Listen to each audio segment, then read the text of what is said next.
Stand for the pledge. I pledge allegiance to the flag of the United States of America and to the republic for which it stands, one nation, under God, indivisible, with liberty and justice for all. So for the record, Stacy cannot make it. She's stuck in some meeting down in New Windsor at a corporate thing for where she works. And Kristen texted me she's going to be a little late, but she's coming. So at this time, I am going to call on the student. She wants to go down and enjoy the festivities to give her report first. Go ahead. Hi, I'm Autumn Walsh. I'm the student council board rep. And some of the current school activities that are happening is it's currently Spirit Week in the junior senior high school. The days include Jersey versus Jersey Shore, Rhyme Without a Reason, Eldred Pride Day, and Pink Out. Tonight the bonfire's going on with club and class fundraiser tables. Homecoming is Saturday from 7 p.m. to 10:30 p.m., grades 7 through 12. Our sports teams are doing very well right now. Our football team currently have a win streak of 4-0 and are 2-0 in the league. Their last game they won was against Ontario, which it was a 40-30 win. Their next game will be against Tri-Valley this Friday. Varsity girls soccer, they're heading to sections. The last game they won was against Chapel, and their next game is this Friday against Middletown. And our modified girls soccer team, their last game won was against Liberty, 4-2, and their next game will be against Sylvan West on October 21st. Some of our club activities that are going on right now, the art club is working on murals for the school. National Honor Society is hosting a blood drive on October 23rd and sending volunteers for trunk or treats. The National Junior Honor Society is planning out a food drive. Mu Alpha Theta hosts math help every Tuesday. Eldred Performing Arts Club is currently practicing for the play Checking In, and their performance will be in November. And Key Elements are back and are currently holding auditions for the new members. And that's everything that's happening in the student body right now. Perfect. Very good. Any questions for her? Thank you for stopping by. Carry on. Ms. Ferreira. All right, I have a couple of things. We did get a thank you note from Kelly Pratchler, so I'm just going to read the note. Dear Board of Education and Superintendent Ferreira, I am truly honored to receive the Eldred Outstanding Teacher of the Year Award. I want to express my heartfelt gratitude to you and everyone involved in this decision. This award not only validates my effort, but also inspires me to continue striving for excellence. Thank you again for this incredible honor, Kelly. That was very nice. I'm gonna run quickly because again, we want to get to the bonfire. So construction update. I did a walkthrough yesterday for the turf. The football, soccer field, baseball field is done. The bleachers have been completed. They were, the press box came delivered today. They are installing it tomorrow. The fencing and rails, they'll be completed next week. What is not fenced in we have temporary fencing to make sure everything's safe for the game. The plumbing in the locker rooms and the field house bathrooms, they will also be finished next week. So we do have porta potties for the game. Let's see, track concession area is completed, so concessions will be sold in the brand new field house. Our yellow jacket is actually being installed first thing tomorrow morning, so that's pretty much done. The epoxy floors in the field house, that will be started on Monday. So they're pushing it. The track is paved, but the track surfacing, we're already on Craftco's schedule for April, May, so that'll be completed in that time. I did not want to take a chance because it does take 2.5 weeks for that surface to cure, and I did not want to take a chance on an early frost. And right now in October, it can be 70, and then it can drop into the 30s, and that's just not advisable. In the junior senior high school, the library doors, the heating have been completed. The maker space at McKenzie is done. The doors, and that's supposed to say roof, not wood, they will be completed also very quickly. So homecoming will take place at the new field. They have really, thank you to Boyce Excavating and Savin Engineers and Boosie for being the construction manager and staying on top of everything. Like I said, we're going to have safety and temporary fence because we also have brand new landscaping. So I know in the past we've used to, some people have driven up there and parked all in the grass. That's not allowed because one, that's new landscaping, but we do have handicap parking up there. So Anthony's going to be down at the bottom kind of sending traffic to where they need to go. The sports update, so what we've done is working with Amanda and Mr. Conklin, we have been able to rearrange some of their home games to move them to the new field, so every team will have an opportunity to play on the new field. So the 21st, the modified boys football, they will actually have under the lights, so they get to do a 7 o'clock game. We have the varsity girls soccer playing Port Jervis up here on Wednesday. That will be underneath the lights. So we're making sure everybody has a chance to do that because it's an awesome thing. The last thing I have is I'm working on it, rolling out in the next couple of weeks, is an application, and I can show you, it's called Help Me, and what it is a free app. You don't have to log in, but it is really to establish kind of a family community resource guide. You plug in, and if you need help, you can actually go on the app and say, I need help with transportation, housing, food insecurity, whatever, and it also connects them if they are having mental health issues. You can call right away and get mental health help, and so it's a nice app. It's also free. I got it free because we're so small. They're like, oh, we have a grant here. So that'll be launched. I'm working on all the community resources, logging and loading all that stuff into the app. So that's coming up soon. So that concludes my report. Thank you. Any questions for Ms. Ferrer from the board? None. All good? Very good. Mr. Carpentier. Thank you, Mr. Halleck. So not too much. We had a great start to the school year. We're now in our second month. Things are really starting to move pretty efficiently at GRM, which is great. Our attendance sits at 93.14%, which is much higher than I thought it was going to be. We've had a lot of sickness running through GRM with RSV and just having a large pre-K class. They're just getting used to being around other children, and so we've had a lot of absences. But it is ticking upward, which is great. Our enrollment's also gone up since last month. I'm happy to say we're right around 241 students right now. We have 3 more being enrolled on Monday, which is just great. Is that 241 after the 3?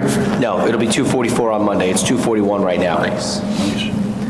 With Leader and Me, we do the beginning buzz every Monday. We have a quick 5 to 10 minute assembly in the morning. It brings the whole school together. It's really great. And in November, our 6th grade students are going to lead it, which is really empowering. And the action teams continue to give great recommendations to the Lighthouse Committee and then to me just to improve the culture, the leadership, and the academic side of GRM. We had an MTSS Leadership Committee meeting today. We went over a checklist for our grade level meetings to have teachers prepared as they come to discuss students. And we're just trying to start the beginning stages of developing MTSS protocols for math. In literacy, we're still continuing our push for our 90-minute ELA blocks. We had Dr. Miller in today, and she was helping with checking for fidelity of how those ELA blocks are happening and what's going on within those blocks, so we can make sure that the 90-minute blocks are being done efficiently and effectively, and that we're hitting all 5 pillars of the science of reading. Reflex Math, we still continue to see great results with Reflex Math. This is our automaticity of math facts. It's a great program we introduced this year. And we've just started to begin the discussions of a new math program that we'll have to look at for next year. Just some important dates coming up. Tomorrow we have the pre-K and kindergarten field trip, 6th grade field trip next Friday, and of course the GRM Halloween parade on October 31st in the afternoon. And the student council elections will occur on Election Day. And we had our clubs start this week. We had over 150 students enrolled with over 15 clubs being offered in the fall, which is great. And that concludes my report. Thank you, Mr. Carpentier. Any questions for Mr. Carpentier? When is it, October 31st? At what time that Halloween parade? Halloween parade. We usually do it around 1:45. Cool. What is October 31st? It's a Thursday. Okay. Somebody needs to remind me. I will. Yeah, Perfect. Mr. Russell, you're up. All right, I'll try Thank you, to Mr. keep this Carpentier. relatively quick. too. So last time I had talked to you guys about there's a volunteer firefighters exemption that exists right now. So I called out Lumberland and Highland. They do both do it. My question to the board is, do you want me to just align with them and implement it for us? And if that's the case, what I would do is I would put together basically what they have put together, what they put on their agenda for November, because anything in order for it to take effect for next year, they have to apply between January and March 1st, which means we have to have it in place before then. It's 10% flat on the value of their property. I can't imagine it raising anybody's taxes more than a penny. You know, because it doesn't come out of us. We get what we get. It's not new. It's not new. It's something that's being It's upgraded. So it's not new. Yes, I'm sorry. As far as I'm concerned, if it's okay with the board, just put it in the line with everything and have it ready for us in November. Okay, so I already reached out to the to Lumberland and Highland assessors, and I'm going to have them send me over what they had their board pass or council, and I'll put something up similar in November. I figured that one was pretty non-controversial. I just wanted to let you know, because Doreen Hansen let me know that we had a few complaints from people claiming that the mail was put into the receptacle before the due date. This apparently happened in Sullivan West too. Nancy, you might be closer to it. I don't know if it's a post office policy, but basically they put it in the blue bin. They put it in the blue box, it goes in the blue box, and it goes out to Albany. Yeah. You need it to be postmarked September 30th, you bring it into the post office, Okay. so the clerk can stamp it. So that's what happened. It's as easy as that. Yeah. Okay, so they had claimed they put it in the 30th, but we have it postmarked. If it's postmarked after the That's 30th, because it went to Albany. Yep. October 1st with the red stamp. so, but just in case you get Mind you, a, some of them put it in the blue box at 2 p.m. on a Saturday. We close at noon. So it's And we sitting get- there till Tuesday on the holiday, because it's a holiday weekend. yeah. Well, I'm not saying, I'm just letting letting you guys know that we've gotten phone calls. So if you guys get phone calls, that's what happened. You're going to have to pay the fine. And if they, so if you get phone calls, we did tell them that we can't reverse the fine, and whatever the postmark is on the top, and actually that's what we've been telling them, is if you send it out on the day, you should go in and get it stamped. Accepting payments. Yes. Yeah. Don't blame the post office. I didn't blame the post office. I'm not blaming the post office. No. But like you said, Yeah, but we're not. I said, I'm just telling you I got phone calls. But the problem is the customers think that we're just going to overlook that interest, Yeah. and we can't. And actually, I told them exactly what you just told me. I said, well, if you're sending it out on the day, make sure you go in and get it stamped. I always And do if they'll I'm sending postmark something it. out, and it's, right. so For next year, could we put something in that notifies them? I'm going to put it in the insert to say, make sure you get it stamped, postmarked that day. Yes. Yeah. We do have a little insert that we give them with instructions. Okay. I'll make sure I mention that. That next, because credit cards would be a great thing. That is the next thing on my list. So I checked our board policy, which I just attached for you there, and yes, so whenever we approve the tax warrant, I can just put into the tax warrant that we accept credit cards, so we can accept any method that the board approves. So there's nothing in our policy, we don't have to amend the policy to say that we can take them. It just has to be just a board agenda item that says, yes, we're willing to accept credit cards. Now, I can't do it this year because I've got to set up contracts with the credit card companies, but I already reached out to the people who do our payments, and they said, just let them know by May. And I said, we're planning to do it, so I gave them a heads up. But if you guys are okay with that, I'll put that as a board agenda item. Put it on there for next. Like 4% or something. Yeah, and we don't pay it, it's Yeah, no. per person. Usually 2.9 if you have a good one. Convenience fee. Debit card should be free. Yeah. Because debit card is cash. I think that would be so convenient. Yeah, and I don't know, they probably still charge a fee, because we don't pay the company. So that's how they make their money. Basically, I sign with this card processing company, and they take their pound of flesh, their 3% from you, or 2.9, and that's how they make their money, and I don't pay them a dime. Well, I keep saying the school does not pay them a dime.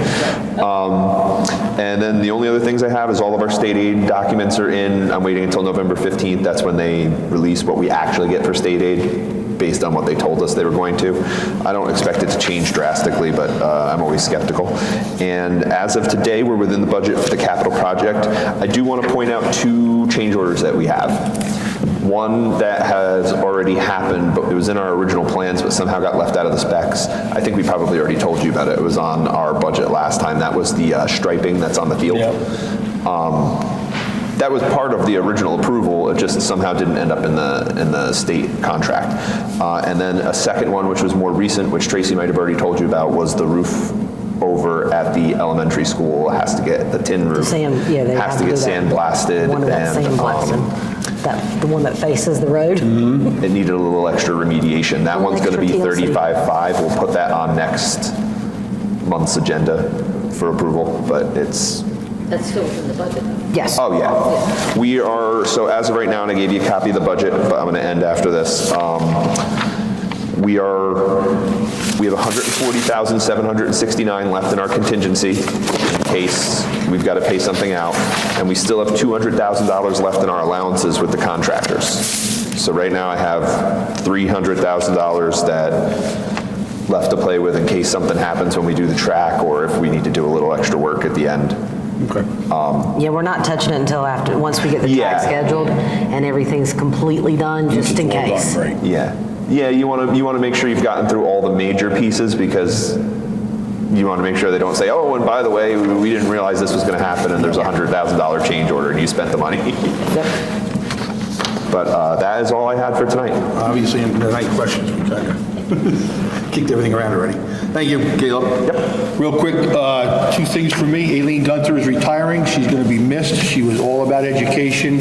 I know I've spent with her several times, and I know Caleb's got money from her. And back when Dr. Morgano was here, we went and spent some time with her and got some money out of her, and she was all about education. She will be missed.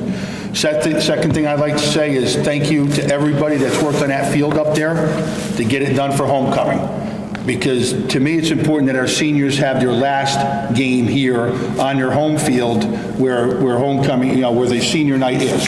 So I'm very thankful for everybody that made it happen up there. I know I've spent several times up there with Tracy, but I just want to thank everybody for making it happen. With all that being said, I'm done. And before we get to the agenda items, I forgot to say this. It is it is the School Boards Association, like their recognition of the week. So I do want to say thank you. Lisa put together the certificates, but thank you for all of your work. I couldn't do my job without you. We couldn't have gotten the field done without you. So I just appreciate everything you do for this district, our kids, and our community. So I really appreciate it. Public comment on the consent agenda items only. Obviously, there's none. All right, moving on.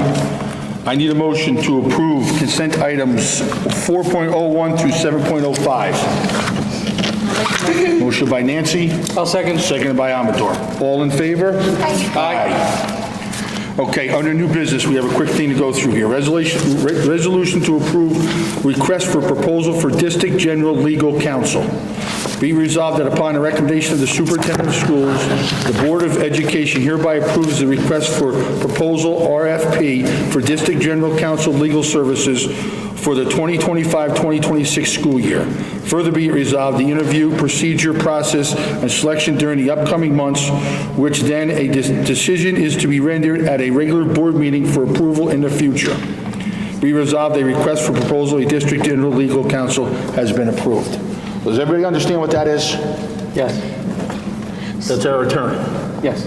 So we're going to reach out and do some soliciting or whatever to some other options, because the people that deal with them every day are not happy with them. They don't get back to them, they don't answer phone calls, they don't answer emails. So we're going to reach out and see, but I need a vote on that, so. I'll make the motion. You make a motion? I'm going to second by Kristen. So how long have they been our attorney? About 6 years now. Oh. Yeah, Dr. Morgano. okay. Yep. Yeah.